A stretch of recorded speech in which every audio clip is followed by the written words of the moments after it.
کہ خواتین حج کے لیے جائیں اور پھر حج کے ایام میں ان کو ماہواری آ جائے تو وہ اپنے حج کے ارکان کس طرح ادا کریں گے؟ دیکھیے بڑا اہم سوال ہے جی. دیکھیے کہ اگر تو حج کے دنوں میں خواتین کو ماہواری شروع ہو جاتی ہے، ٹھیک، شرعی عذر ان کو لاحق ہو جاتا ہے، تو اس کیس میں وہ احرام باندھیں گی جی. نفل نہ پڑھیں، نفل تو ویسے بھی نفل ہے، ظاہر ہے فرض اور واجب تو نہیں ہے. احرام والے نفل نہ پڑھیں، باقی احرام باندھ لیں. ٹھیک، احرام باندھنے کے بعد حج کی نیت کر لیں، تلبیہ پڑھ لیں، ان کا احرام ہو گیا جی. تو اس کے بعد میں بڑا ایک آسان نسخہ بیان کر دیتا ہوں جو ہماری بہنوں کے لیے بہت پریشان ہوتی ہے جی. بھئی ہماری ماہواری شروع ہو گئی، اب حج کیسے ہوگا، سارا حج خراب ہو گیا. بھئی کوئی پریشانی والی بات نہیں ہے. آپ حج کے سارے کام کریں گی، سارے ارکان ادا کریں گی، سوائے ایک کام کے کہ ایک کام آپ نے نہیں کرنا، طواف نہیں کرنا جی.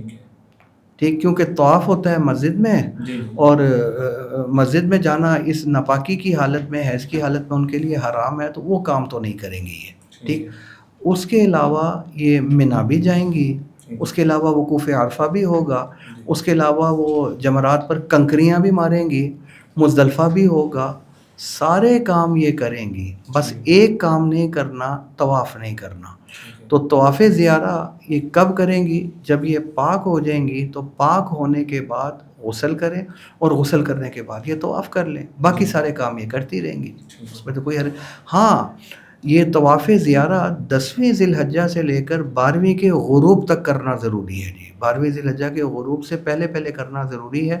غروب کے بعد اگر کوئی حاجی کرتا اس پر دم واجب ہو جائے گا. لیکن یہ ہماری بہنیں جن کو شرعی عذر لاحق ہو گیا ہے، تو ظاہر ہے وہ اگر وہ ختم ہی نہیں ہوتا تو اب تو ان کی مجبوری ہے. تو یہ عذر کی وجہ سے تاخیر ہو رہی ہے، تو اس تاخیر کی وجہ سے ان پر دم بھی واجب نہیں ہوگا جی. اس لیے ان کو پریشان ہونے کی ضرورت نہیں ہے جی. حج ان کا ہو جائے گا، حج ہو جائے گا، بالکل ٹھیک ہے.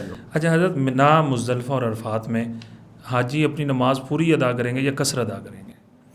یہ بہت ہی اچھا سوال ہے یہ بھی، کیونکہ ہم نے ادھر دیکھا ساتھیوں کو اس مسئلے میں جھگڑتے ہوئے جی. کوئی کہہ رہا ہوتا ہے میں نے قصر کرنی ہے، کوئی کہتا ہے میں نے پوری نماز پڑھنی ہے.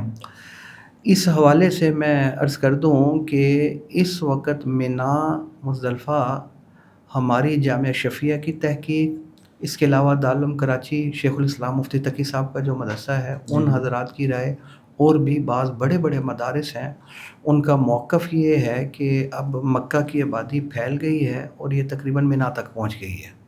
اس لحاظ سے یہ منا، مزدلفہ سمجھیں یہ اس کا حصہ بن گیا، مکہ کا حصہ بن گیا. جیسے اب لاہور کو دیکھیں نا، پہلے یہ اتنا پھیلا ہوا نہیں تھا جی.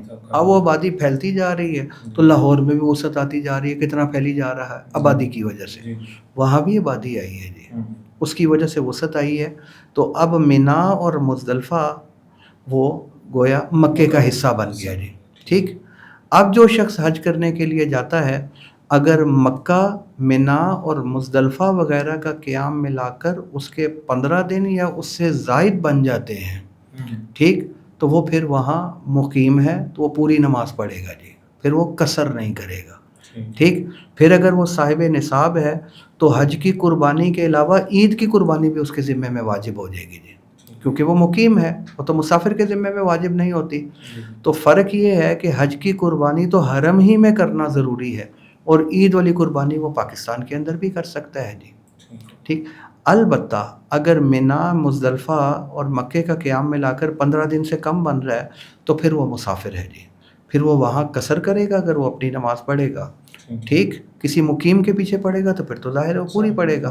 لیکن اگر اپنی پڑھتا ہے یا کسی مسافر کے پیچھے پڑھتا ہے تو یہ شخص قصر کرے گا، اور عید والی قربانی بھی اس کے ذمے میں واجب نہیں ہوگی. بعض علماء کی رائے یہ ہے کہ منا، مزدلفہ جیسے پہلے حضور صلی اللہ علیہ وسلم کے دور میں یہ مکے کا حصہ نہیں تھا، آج بھی نہیں ہے جی. تو ان کا موقف یہی ہے کہ اس کو مکے سے باہر رکھو جی. ٹھیک، تو اس کو تو وہ وہاں جا کر پھر وہ قصر کرتے ہیں. ٹھیک، اگر وہ مکہ میں 15 دن ٹھہرنے کی نیت نہیں ہے، منا، مزدلفہ ملا کر 15 دن بنتے ہیں، تو وہ کہتے ہیں نہیں، یہ منا، مزدلفہ مکے کا حصہ نہیں ہے، لہٰذا یہاں وہ قصر کرے گا. تو یہ بعض علماء کی رائے ہے. ٹھیک ہے، جو نہیں مانتا وہ بھی علماء کی رائے ہے، وہ ٹھیک ہے قصر کرتا رہے، ٹھیک، لیکن ہمارے نزدیک جو صحیح بات ہے وہ پہلے والی بات ہے. تو جس نے 2 پڑھنی ہے وہ 2 پڑھ لے، جس نے 4 پڑھنی ہے 4 پڑھ لے، ٹھیک، دونوں طرف علماء موجود ہیں.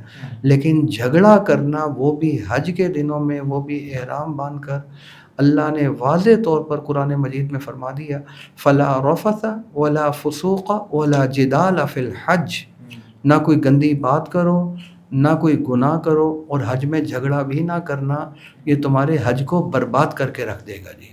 اور شیطان پوری کوشش کرتا ہے کسی طریقے سے حج کو خراب کیا جائے جی. تو اس تفصیل کے مطابق عمل کر لیا جائے.